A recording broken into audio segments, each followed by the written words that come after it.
Hindi ka nagpasolo siya. Solo shot ate, sa'yo? O sa cellphone ni Daddy? Okay na yun, nakasali sa motor. Nagruwigtig man, nakurinti man.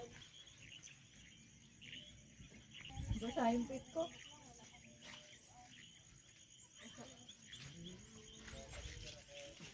So tayo dito pa, kabilang bundok naman, no?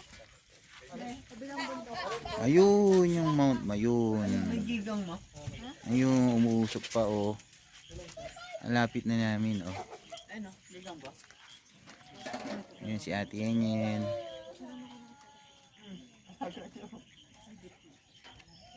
Ganda. Si Mount Mayon.